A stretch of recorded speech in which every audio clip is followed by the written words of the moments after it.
Assalamualaikum warahmatullahi wabarakatuh.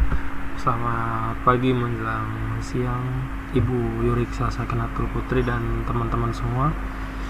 Saya Istursya Boyda Prawira dengan NIM 2403431002 bersama rekan saya yaitu David Fernando Hutagalung dengan NIM 2403431009 dan juga Pandu Muhammad Fazri dengan NIM 2403431011. Pada kesempatan kali ini kami bertiga akan mempresentasikan hasil kerja kami bertiga untuk memenuhi penilaian UTS dari mata kuliah Praktik Instrumentasi Elektronika dengan judul Amplifier atau Literatur Amplifier. Sebelum kita masuk ke pembahasan, overview dari kelompok kita amplifier, kami di sini ingin menjelaskan secara rinci yang mau kita bawakan untuk kedepannya, yaitu adalah pertama ada pengantar dan konsep dasar amplifier, berikutnya ada jenis-jenis amplifier, berikutnya ada parameter dan karakteristik seperti gain, bandwidth, impedansi, dan distorsi, serta penguat instrumentasi dan juga penguat diferensial. Lalu ada praktik dan pengukuran di laboratorium serta referensi yang kami dapatkan untuk menjadikan isi dalam PPT ini. Oke. Masuk ke pembahasan pertama kita. Pengantar dan konsep dasar amplifier. Seperti yang udah kita tahu ya, bahwasanya amplifier itu merupakan sebuah komponen elektronika yang dipakai untuk menguatkan daya atau tenaga secara umum. Dalam penggunaannya, amplifier akan menguatkan sinyal suara, yaitu memperkuat sinyal arus dan juga tegangan listrik dari inputnya. Nah, sedangkan outputnya itu dia akan menjadikan arus listrik itu menjadikan tegangan yang lebih besar. Biasanya istilah ini tuh disebut gain. Amplifier itu biasanya yang disebut gain. Kenapa disebut gain? Karena dinyatakan sebagai fungsi penguat frekuensi audio ya. Gain itu kan power amplifier antara 200 sampai 100 dari sinyal outputnya. Nah, jadi gain itu merupakan hasil bagi dari daya lah yang di bagian outputnya itu dengan daya di bagian input dalam bentuk fungsi yang sefrekuensi. Ukuran gain itu biasanya pakai desibel atau dB. Nah, dalam bagian amplifier atau dalam pengertian amplifier itu sendiri, pada proses penguatan si audio ini itu terbagi menjadi dua. Ada bagian penguatan yang sinyal tegangan P yang kebanyakan menggunakan susunan dari transistor, serta masing-masing transistor itu berdayanya besar dan pakai prinsip pendingin juga untuk ngebuang panas ke udara, sehingga pada saat ini banyak menggunakan transistor simetris yang komplementer. Oke. Berikutnya kita masuk ke fungsi amplifier. Fungsi amplifier di sini yang pertama sebagai penguat suara. Kenapa sebagai penguat suara? Karena fungsi utama dari sebuah amplifier sudah jelas ya, namanya amplifier itu sebagai penguat, yaitu dengan cara menguatkan sinyal audio yang kemudian sinyal yang telah dikuatkan tadi itu akan dikeluarkan melalui gelombang pada loudspeaker. Oke, berikutnya menyesuaikan suara keluar atau output. Perangkat elektronik ini berupa amplifier dapat membuat si outputnya ini supaya memiliki sinyal yang sama dengan inputnya. Jadi output dengan input itu sama, sebab amplifier itu mempunyai komponen preamp di dalamnya. Ini ada gambar juga dari input sinyal ini, lalu masuk ke IC 741, lalu ada ke outputnya dan diterima sinyalnya. Oke. Berikutnya adalah masuk ke sini, BJT. Jenis-jenis amplifier ya, BJT. Salah satu ini bisa dilihat ada dua gambar, penguat kelas A dan juga penguat kelas A tapi yang pakai PNP dan NPN. Nah, salah satu fungsi fungsi dari si BJT ini, dari bipolar junction transistor itu sebagai penguat sinyal, baik sinyal DC maupun AC. Kenapa begitu? Karena sebelum kita lebih jauh ya, lebih kompleks mempelajari terkait BJT itu sendiri, itu tuh perlu diketahui dulu sifat output dari terminal transistor itu. Kalau kita pakai transistor NPN teman-teman, lalu outputnya diletakin pada si kolektor misal nih. Nah, maka transistor menguatkan tegangan di mana tegangan si output ini menjadi inverting, menjadi terbalik terhadap sinyal input. Nah, output yang diletakkan pada terminal kolektor misal itu disebut sebagai common emitter atau CE, atau bisa juga disebut kolektor follower seperti yang ditunjukkan pada gambar 1A. Lalu saat menggunakan BJT NPN itu outputnya tuh diletakin pada terminal emitter, maka tegangan outputnya itu maka tegangan inputnya itu pada terminal base dengan fasa sinyal sama antara input dan output. Arus yang mengalir pada terminal emitter itu lebih besar dibanding arus yang mengalir pada terminal base atau inputnya. Nah, jika kita menggunakan BJT PNP lalu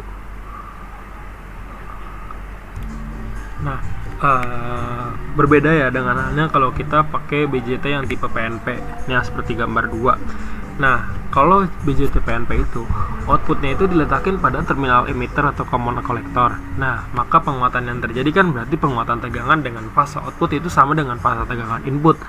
Seperti yang gambar 2 menunjukkan penguatan transistor PNP common collector itu jika kita pakai kolektor PNP teman-teman, maka output yang kita harus letakkan itu pada terminal kolektor. Kenapa? Karena penguatan yang terjadi nantinya adalah penguatan arus listrik dengan fasa arus terbalik terhadap input. Nah, ini yang tadi sudah saya sampaikan dari gambar 1 dan 2 dapat dijelaskan mengapa analisis DC dan AC itu perlu dilakukan jika transistor digunakan sebagai penguat sinyal kelas A. Analisis DC bertujuan untuk menetapkan titik kerja bias DC untuk menaikkan level sinyal AC ke atas 0,7 volt. Tanpa bias DC, sinyal AC ini murni hanya terpotong setengah gelombang aja. Negatifnya karena transistor kan hanya aktif saat tegangan base emitternya itu melebihi 0,7 volt. Nah, supaya sinyal AC dapat dilewatkan pada transistor, maka sinyal AC ditumpangkan pada sinyal DC, di mana memerlukan komponen yang berfungsi sebagai kopling, yaitu kapasitor, agar sinyal itu dapat diamplifikasi tanpa terpotong. Analisis AC ini kemudian dilakukan untuk menghitung besarnya penguatan gain dan dari sinyal yang telah diproses tersebut, teman-teman. Nah, berikutnya proses penguatan BJT ini juga punya tingkatan penguat yang umum, yaitu ada penguat kelas A yang 360 derajat. Cara kerjanya saat titik kerja transistor itu disetel pada setengah atau separuh dari sumber tegangan transistor, tegangan VC-nya itu 0,5 ya. Lalu penguat tipe ini boros dayanya karena sinyal input dan ya nggak ada sinyal input sebenarnya. Makanya transistor itu tetap bekerja dengan mengalirkan arus listrik. Nah, gambar 1 dan 2 di sini itu tipe penguat A kelas A. Nah, penguat kelas B itu 180 sampai dengan 180 derajat dan juga kurang dari 360 derajat. Penguat kelas B ini menggunakan sepasang transistor NPN dan PNP yang bekerja secara push dan pull, di mana si transistor NPN ini itu dia nguatin setengah gelombang positif dan transistor PNP ini nguatin setengah gelombang negatif. Namun penguat ini memiliki cacat distorsi nih, teman-teman, crossover. Itu karena kenapa? Karena tidak adanya tegangan bias di DC pada terminal base, dan juga dan hal itulah yang menyebabkan sinyal itu terdistorsi pada saat peralihan dari suatu transistor ke transistor lainnya. Nah, ini yang tadi sudah saya sampaikan, yang ada penguat kelas B menggunakan push dan pull transistor. Lalu di sini juga ada jenis amplifier penguat kelas AB 180 derajat. Rangkaian ini sama persis dengan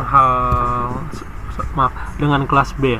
Hal yang membedakan pada kelas AB itu masing-masing terminal base-nya itu diberi tegangan sebesar 0,7 volt sehingga nggak terjadi cacat untuk sinyal atau gelombang seperti yang ada pada gambar tersebut. Berikutnya ada penguat kelas C, yaitu kelas yang kurang dari 180 derajat yang tertera pada gambar ini di gambar 4. Berikutnya kita masuk ke FET amplifier. Si FET atau Field Effect Transistor itu merupakan sebuah transistor efek medan dengan komponen elektronikanya aktif dengan 3 terminal, yaitu ada gate, drain, source GDS yang menggunakan medan listrik, yaitu tegangan input pada gate untuk mengendalikan konduktivitasnya. Lalu perbedaan utama dengan transistor bipolar itu bahwasannya FET ini dikendalikan oleh tegangan, yaitu sedangkan bipolar dikendalikan oleh arus. Nah, FET ini disebut unipolar. Kenapa? Karena hanya menggunakan satu jenis pembawa muatan, ada elektron atau hole. Sedangkan bipolar itu dia menggunakan 2 muatan, yaitu elektron dan hole. Nah, itu perbedaannya. Ini fakta sejarahnya. Itu FET itu diciptakan oleh Julius Edgar Lilienfeld 1926 dan Oscar Hale 1934. Ini faktanya kita masukkan juga. Lalu yang ke-12, nextnya kita ada GFET atau Junction FET.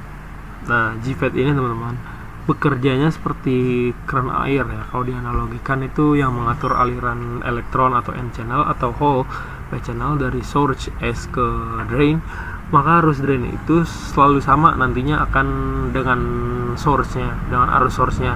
Nah, besarnya arus ini dikendalikan oleh tegangan pada gate FG, di mana fluktuasinya kecil pada tegangan FG itu pada tegangan gate itu dapat menyebabkan variasi yang besar pada arus drainnya, sehingga menghasilkan penguatan tegangan.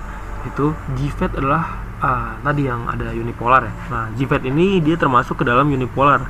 Kenapa? Karena hanya menggunakan satu jenis pembawa muatan. Nah, untuk tipe GFET sendiri itu ada N channel dan P channel. Kalau N channel itu dia menggunakan semikonduktor tipe N, elektron yang dibawa sebagai pembawa muatan. Kalau P channel itu menggunakan hole-nya sebagai pembawa muatan. Letak perbedaannya di situ. Nah, untuk keunggulan GFET itu sendiri, noise-nya itu rendah, terus juga stabilitas thermalnya baik, cocok untuk aplikasi amplifier dengan impedansi yang tinggi dan amplifier input, yaitu preamplifier, diri saklar, buffer impedansi tinggi, penguat frekuensi tinggi. Nah, berikutnya adalah ini yang contoh tadi ya, GFET kanal N. Nah, berikut di bawah ini adalah gambar struktur dasar GFET jenis kanal N.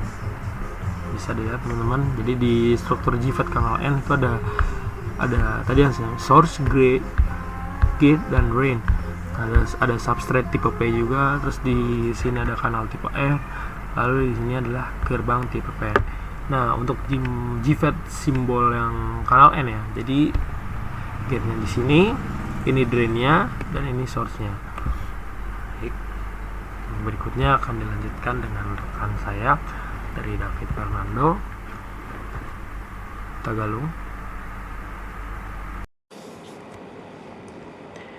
Halo, saya David Fernando Tagalung. Saya dengan NIM 24034310009. Saya akan melanjutkan materi dari teman saya Isnursya Yuda Prawira yang membahas GFET kanal N. Sekarang saya akan membahas GFET untuk yang kanal P. Tidak ada perbedaan signifikan dari keduanya. Untuk GFET kanal P ini membawa muatan hole dari muatan positif, sedangkan kanal N membawa muatan negatif. Kemudian untuk bahannya sendiri, untuk kanal P ini menggunakan substrat tipe N, sedangkan untuk yang GFET kanal N menggunakan substrat tipe P, kebalikannya ya. Untuk arah simbol sendiri, kanal P mengarahkan panah ke arah luar, sedangkan untuk tipe N yang mengarah ke arah dalam. Kemudian untuk tegangan pinch off sama-sama menghasilkan nilai negatif.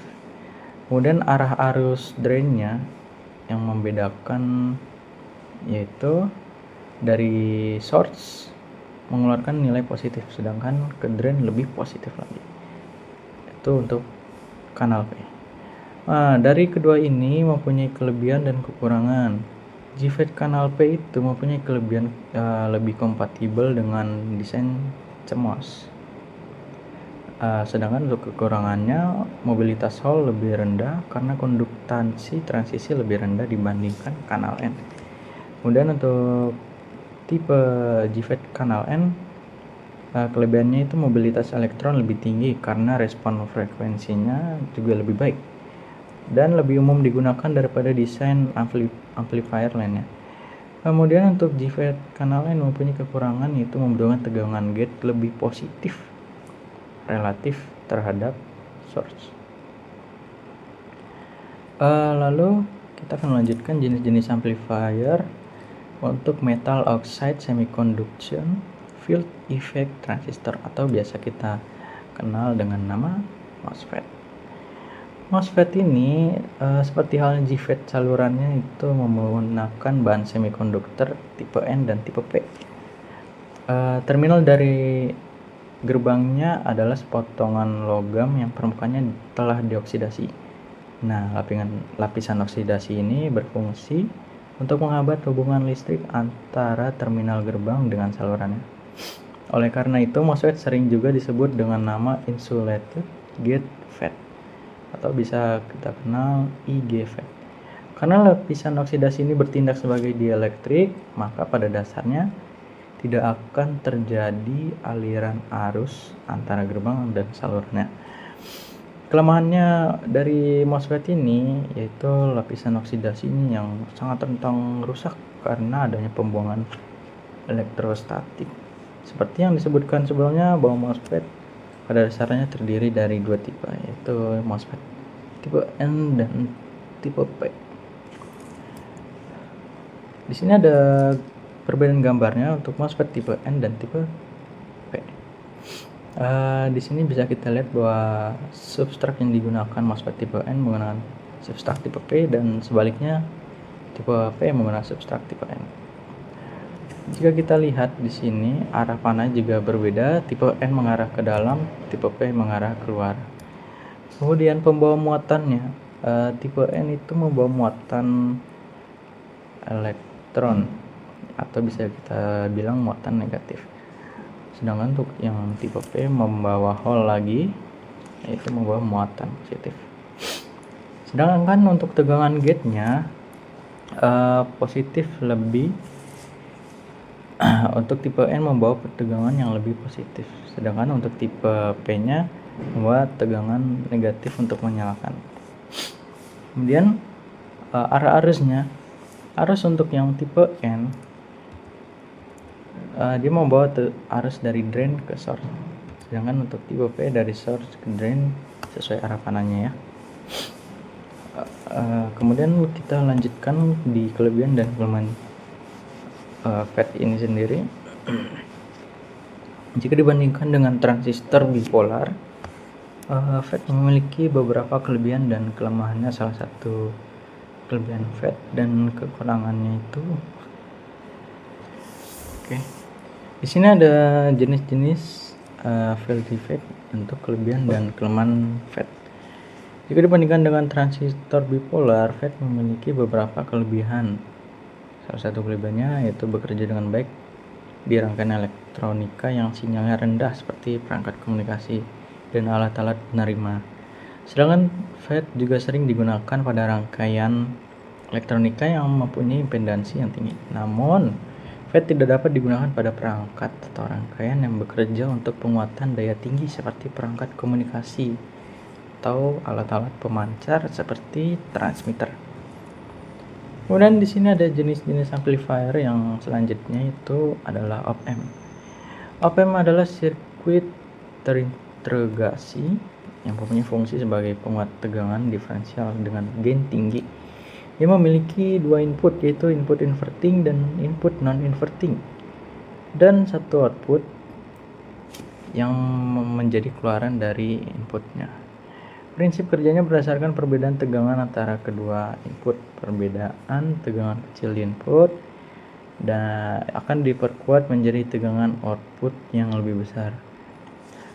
Bayangkan jika op-amp Sebagai sebuah pengontrol volume yang sangat sensitif, perubahan kecil pada input akan menghasilkan perubahan yang signifikan pada output. Kemudian ada komponen utama op-amp meliputi transistor, resistor, dan kapasitor yang disusun sedemikian rupa untuk menghasilkan penguatan tinggi. Transistor bertindak sebagai elemen penguatnya, resistor dan kapasitor menentukan karakteristiknya. Op-amp digambarkan sebagai segitiga dengan dua input atau satu output.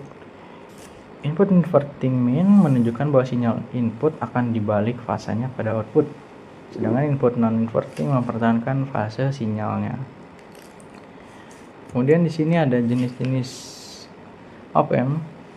Op-amp tersendiri tersedia dari berbagai jenis, diklasifikasikan berdasarkan parameter seperti bandwidth, tegangan supply, dan tingkat kebisingannya. Beberapa jenis op-amp yang umumnya digunakan antara lain op-amp general purpose, op-amp high speed, op-amp low noise, dan op-amp rail to rail. Perbedaan utama terletak pada spesifikasi teknis seperti bandwidth, CMRR, common mode rejection ratio, dan impedansi input atau output. Sebagai contohnya di sini terdapat jenis-jenis operasi amplifier. Untuk jenis LM741 dengan bandwidthnya 1 MHz, OP07 120 dB, OPA1632 1 MHz. Yang paling sering digunakan yaitu aplikasi umum yaitu LM741 karena penguatannya terbilang sederhana. Untuk kelebihan dan kelemahannya itu penguatan yang sangat tinggi pada kelebihan op-amp itu mencapai hingga 100.000 sampai 1 juta kali. Dapat mendeteksi dan memperkuat sinyal-sinyal yang lebih lemah seperti sinyal biometrik, sinyal transducer yang mempunyai sinyal yang lemah. Kemudian untuk impedansi input sangat tinggi karena loading effect tidak mengganggu sumber sinyal. Biasanya untuk fed input op-amp menggunakan 1 mega ohm. Penting untuk aplikasi pengukuran presisi dan interface dengan sensor. Kemudian kita lanjutkan, impedansi outputnya sangat rendah, umumnya 50 sampai 200 ohm saja, serta memiliki kemampuan current sourcing yang baik. Lalu poin 3, stabilitas thermal yang baik dilengkapi dengan kompensasi thermal drift sehingga dapat bekerja pada berbagai kondisi temperatur. Kemudian karakteristik yang dapat diprediksi dengan rumus yang sama dapat direplikasi di berbagai desain. Memiliki parameter yang konsistensi satu IC ke IC lainnya, memudahkan proses desain dan troubleshooting.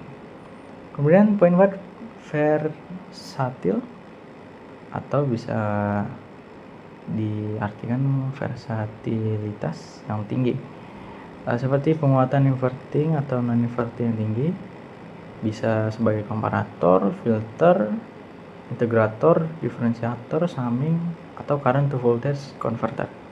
Kemudian yang kelebihan terakhir yaitu murah dan tersedia luas, banyak pilihan jenis dan harga yang relatif murah.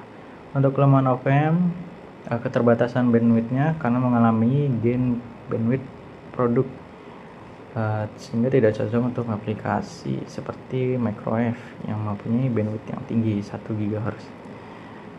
Untuk noise dan distorsi memiliki noise internalnya sendiri sehingga akan mengganggu sinyal dari rangkaian yang akan dari input menuju output. Kemudian slew rate terbatas kemampuannya untuk merespon perubahan tegangan cepat, terus menyebabkan distorsi pada sinyal frekuensi tinggi. Kemudian kelemahannya yang selanjutnya offset voltage. Output tidak selalu 0 ketika inputnya adalah 0. Membutuhkan rangkaian trimming yang lebih presisi sehingga dapat menyebabkan akumulasi error pada integrator. Daya outputnya juga terbatas, umumnya terbatas di 50-100 mA, sehingga membutuhkan tambahan power amplifier. Akibatnya tidak ideal untuk yang daya tinggi. Kemudian kita akan melanjutkan. Ini adalah salah satu jenis fungsi operational amplifier untuk tipe inverting, yang dimana dia menggunakan kaki inputnya positifnya menuju negatif, sehingga dia akan membalik nilai yang akan dikeluarkan dari input positif menjadi output yang negatif. Di sini ada rumusnya sendiri. Untuk yang tipe inverting ini, dia menggunakan rumus dari hambatan referensinya dibagi hambatan inputnya, sehingga didapatkanlah AV. Kemudian akan dilanjutkan materi selanjutnya oleh teman saya Pandu untuk jenis-jenis amplifier. Terima kasih. Selanjutnya, saya akan menjelaskan berbagai jenis contoh rangkaian sederhana dari op-amp. Setiap konfigurasinya ini memiliki fungsi yang berbeda-beda, tergantung pada cara penyusunan komponennya di sekitar op-amp ini, terutama pada resistor dan kapasitornya. Rangkaian pertama itu ada penguat inverting. Pada konfigurasi ini, sinyal masukan diberikan ke terminal negatif melalui resistor, kemudian sedangkan terminal positif ini dihubungkan ke ground. Akibatnya, sinyal keluarannya atau VOT ini memiliki fase terbalik terhadap sinyal masukannya. Artinya, kalau inputnya naik positif, outputnya turun negatif. Penguatan atau gain ditentukan oleh perbandingan dua resistor, yaitu min RF dibagi Rin. Jenis penguat ini banyak digunakan pada pengolahan sinyal audio atau sensor yang memerlukan pembalikan fasa. Selanjutnya, penguat non-inverting.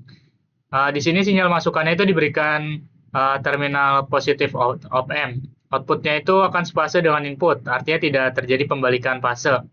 Gainnya ini ditentukan dengan rumus 1 ditambah RF dibagi Rin. Rangkaian ini sangat berguna saat kita ingin memperkuat sinyal tanpa mengubah arah fasenya, misalnya dalam penguat mikrofon atau tahap buffer audio. Berikutnya adalah rangkaian penjumlah atau sering disebut summing amplifier. Fungsi utamanya itu untuk menjumlahkan beberapa sinyal masukan menjadi satu sinyal keluaran. Setiap sinyal input yang masuk ini melalui resistor masing-masing menuju terminal inverting. Rangkaian ini banyak digunakan dalam sistem audio mixer, di mana beberapa sumber suara seperti mikrofon dan instrumen digabungkan menjadi satu sinyal gabungan. Kemudian selanjutnya ada komparator. Komparator ini fungsinya membandingkan dua sinyal tegangan pada input positif dan negatifnya. Ketika tegangan input pada terminal positif lebih besar dibandingkan dengan terminal negatif, output itu akan naik ke level tegangan maksimum atau positif. Sedangkan jika sebaliknya yang lebih besar, output akan turun ke level tegangan minimum atau negatifnya. Kemudian rangkaian berikutnya ada buffer. Dalam konfigurasi ini output dihubungkan langsung ke negatif. Artinya nilai tegangan output sama dengan tegangan input, tapi arusnya jauh lebih besar. Fungsinya adalah memisahkan isolasi antar rangkaian agar sinyal tidak terpengaruh oleh beban berikutnya. Buffer ini sering digunakan dalam sistem pengukuran atau penguat sinyal sensor dengan impedansi yang tinggi. Selanjutnya ada rangkaian integrator. Rangkaian ini menggunakan kapasitor pada bagian umpan baliknya atau feedbacknya. Sinyal masuk fungsi utamanya menghasilkan keluaran yang merupakan integral dari sinyal masukan terhadap waktu. Dan integrator ini banyak digunakan pada sistem kendali, pengolahan sinyal analog, dan pembentukan gelombang seperti RAM generator. Yang terakhir ada diferensiator. Secara prinsip ini kebalikannya dari integrator, yaitu di mana keluaran merupakan turunan dari sinyal masukan terhadap waktu. Komponen utama yang membedakan di sini kapasitor yang dihubungkan ke terminal negatif. Diferensiator ini manfaatnya untuk mendeteksi perubahan cepat pada sinyal, misalnya dalam rangkaian deteksi tepi atau edge detection. pada sistem digital atau proses sinyal analog. Dari semua rangkaian ini bisa disimpulkan bahwa op-amp merupakan komponen yang serbaguna. Hanya dengan mengubah beberapa resistor atau kapasitor, kita bisa mendapatkan fungsi yang beragam, mulai dari penguat, penjumlah, pembanding, hingga pemroses sinyal seperti integrasi dan diferensiasi. Oke, selanjutnya kita akan membahas berbagai kalau setelah tadi kita membahas berbagai contoh rangkaian dari op-amp dan fungsinya, mulai dari penguat inverting, non-inverting, hingga integrator dan diferensiator, sekarang kita masuk ke pembahasan selanjutnya, yaitu bagaimana kinerja op-amp itu sendiri. Di slide ini kita dapat melihat dua jenis konfigurasi utama dari op-amp, mulai dari closed loop dan open loop. Yang pertama, closed loop. Pada rangkaian ini terhadap jalur umpan balik atau feedback dari output yang menuju input melalui resistor RF. Umpan balik ini berfungsi untuk mengontrol besarnya penguatan atau gain, sehingga nilai outputnya menjadi stabil dan tidak terlalu besar. Kemudian di sisi kanan itu ada open loop konfigurasi. Pada mode ini tidak ada jalur umpan baliknya antara output dengan inputnya. Akibatnya itu outputnya akan bekerja dengan penguatan yang sangat besar atau V-nya itu mendekati nilai maksimum. Bahkan bisa mencapai ribuan kali lipat.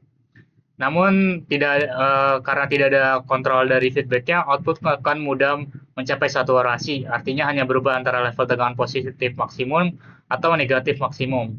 Jadi perbedaan utamanya itu kalau open loop penguatannya sangat tinggi tapi tidak stabil. Lebih cocok untuk komparator atau detektor batas. Kalau closed loop itu penguatannya terkendali dan stabil. Cocok untuk penguatan linear seperti audio amplifier atau sensor amplifier. Setelah kita tadi memahami dua konfigurasi dari op-amp, yaitu open loop dan closed loop, sekarang kita akan membahas bagaimana cara menilai kinerja dari amplifier itu sendiri. Salah satu parameter yang paling penting dalam menilai performa dari amplifier adalah gain, yaitu seberapa besar kemampuan penguat dalam memperbesar sinyal input menjadi output. Amplifier ini pada dasarnya adalah perangkat yang berfungsi untuk menguatkan sinyal lemah menjadi sinyal yang lebih besar. Misalnya pada penguat audio, yang kita butuhkan biasanya adalah penguatan tegangan agar sinyal suara dari mikrofon bisa cukup besar untuk menggerakkan speaker. Besarnya penguatan ini disebut sebagai gain, disimbolkan dengan huruf A. Nah, untuk mengukur gain ini kita menggunakan satuan yaitu desibel atau dB, satuan logaritmik yang menggambarkan rasio antara input dan output. Rumusnya berbeda tergantung dari jenis sinyal yang digunakan. Misalnya untuk rumus penguatan tegangan adalah 20 log dari perbandingan Vout dibagi terhadap Vin. Untuk rumus penguatan arus 20 log dari Iot terhadap Iin. Sedangkan untuk penguatan sinyal, penguatan daya, rumusnya menggunakan 10 log dari Pout terhadap Pin. Namun penting buat diingat bahwa gain yang terlalu besar belum tentu baik jika amplifier tidak dirancang dengan benar. Penguatan berlebih bisa menyebabkan distorsi atau bahkan saturasi output. Oke, selanjutnya kalau tadi kita membahas tentang gain sebagai ukuran utama penguatan sinyal pada amplifier, maka di slide ini kita akan melanjutkan dengan 3 parameter penting, yaitu ada bandwidth, impedansi input dan output, dan ada distorsi. Bandwidth ini adalah rentang frekuensi di mana amplifier itu masih dapat bekerja secara efektif, artinya sinyal masih diperkuat tanpa banyak perubahan. Biasanya batas kerja amplifier diukur dari titik di mana penguatannya turun sebesar 3 dB dari nilai maksimumnya. Semakin lebar nilai bandwidth-nya, maka semakin banyak frekuensi yang diperkuat. Dan ini sangat penting dalam aplikasi seperti audio system dan komunikasi. Karena kita butuh amplifier yang bisa merespon berbagai frekuensi dengan suara yang baik. Selanjutnya ada impedansi input dan output. Impedansi input yang tinggi sangat diinginkan karena tidak akan membebani sumber sinyal, misalnya mikrofon atau sensor. Sedangkan impedansi output yang rendah akan membantu menyalurkan daya secara efisien ke beban seperti speaker atau rangkaian berikutnya. Terakhir ada distorsi, adalah penguatan gelombang output dibandingkan dengan input. Ini biasanya disebabkan ketidaklinearan transistor, noise, atau saturasi pada komponen penguat. Selanjutnya, kita akan masuk ke jenis amplifier khusus yang banyak digunakan dalam sistem pengukuran dan instrumentasi, yaitu penguat diferensial, penguat instrumentasi, dan ada contohnya juga. Kita mulai dari penguat diferensial. Penguat diferensial ini berfungsi untuk menguatkan selisih tegangan antara dua sinyal input, yaitu V2 dan V1. Secara penguatan ini dinyatakan dengan rumus V out sama dengan AD di dalam kurung V2 dikurang V1, di mana AD adalah gain diferensial. Selanjutnya ada penguat instrumentasi. Penguat ini pada dasarnya merupakan pengembangan dari penguat diferensial, tetapi menggunakan beberapa op-amp, biasanya itu 3 untuk meningkatkan performanya. Keunggulan dari penguat instrumentasi ini, impedansi outputnya itu sangat tinggi sehingga tidak membebani sensor atau sumber sinyal. Nah, kemudian yang kedua ada noise yang rendah, karena membuat hasil itu pengukuran itu lebih stabil dan akurat. Dan yang terakhir ada gain yang dapat diatur dengan satu resistor sehingga mudah dikonfigurasi sesuai dengan kebutuhan. Tadi di sisi kanan ini ada contoh aplikasinya. Penguat diferensial dan instrumentasi ini sering digunakan dalam sensor jembatan Whetstone, misalnya untuk mengukur tekanan, suhu, atau regangan. Kemudian komponen yang digunakan adalah IC seperti INA 125 dan AD620, karena sudah dirancang khusus untuk aplikasi pengukuran yang membutuhkan stabilan tinggi dan noise yang sangat kecil. Pada slide 7 ini selanjutnya ditampilkan rangkaian amplifier op-amp yang biasa digunakan dalam praktik dan pengukuran di lab. Ini sudah pernah dipraktikkan, mulai dari penguat inverting, non-inverting, penyembelahan, diferensiator, integrator, buffer, dan komparator. Di lab, rangkaian ini digunakan untuk agar kita mempelajari karakteristik dari op-amp secara langsung, seperti pengaruh nilai resistor terhadap gain, serta perilaku output terhadap perubahan input. Oke, pada slide ini kita dapat melihat rangkaian jembatan Whetstone yang dikomunikasikan dengan amplifier. Jembatan Whetstone ini digunakan untuk mengukur perubahan resistansi yang sangat kecil terhadap misalnya sensor seperti strain gauge atau sensor tekanan. Ketika ada perubahan pada salah satu nilai resistornya ini, keseimbangan jembatan menjadi terganggu dan menghasilkan tegangan diferensial yang kecil. Tegangan inilah yang kemudian diperkuat oleh amplifier, biasanya penguat diferensial atau penguat instrumentasi, agar sinyalnya cukup besar untuk diukur dan ditampilkan pada alat ukur. Oke, pada slide ini kita akan membahas penerapan berbagai jenis amplifier, misalnya BJT amplifier dan FET amplifier. BJT amplifier ini menggunakan transistor bipolar yang mampu memperkuat sinyal tegangan dengan penguatan yang tinggi. Karena itu jenis ini sering digunakan pada penguat audio, seperti radio, intercom, atau sistem suara yang memerlukan output besar dan respon cepat terhadap perubahan sinyal. Sementara itu, FET amplifier menggunakan field effect transistor yang memiliki impedansi input yang tinggi dan noise yang rendah. Hal ini membuatnya ideal untuk aplikasi frekuensi tinggi seperti penerima radio dan antena TV, di mana kejernihannya ini sinyal dan minim gangguan terhadap sangat penting. Jadi secara umum BJT itu lebih cocok untuk penguatan audio, sedangkan FET ini lebih unggul untuk sinyal frekuensi yang tinggi, yang untuk kestabilan dan kepekaan tinggi. Oke, selanjutnya ada op-amp atau operational amplifier, merupakan penguatan serbaguna yang digunakan untuk dalam berbagai konfigurasi seperti inverting, non-inverting, dan diferensial. Op-amp ini banyak dipakai pada aplikasi presisi, misalnya filter aktif, penguat sensor, dan rangkaian instrumentasi, karena kemampuannya memberikan penguatan stabil dengan noise yang rendah. Kemudian ada power amplifier yang berfungsi untuk memperbesar daya sinyal, bukan hanya tegangannya saja. Tujuannya itu agar sinyal tersebut mampu menggerakkan beban besar seperti speaker. Jenis amplifier ini banyak digunakan untuk dalam sound system, amplifier gitar, dan home theater, di mana dibutuhkan suara dengan daya yang kuat dan jangkauan yang luas. Oke, pada presentasi kali ini kami mengacu dari beberapa jurnal, dari website yang kami temukan, mulai dari website Electronica op-amp Operational Amplifier, dan dari beberapa jurnal yang valid. Kemudian, baik, terima kasih atas perhatiannya. Kami dari kelompok 3 mengucapkan terima kasih, kurang lebihnya mohon maaf. Wassalamualaikum warahmatullahi wabarakatuh.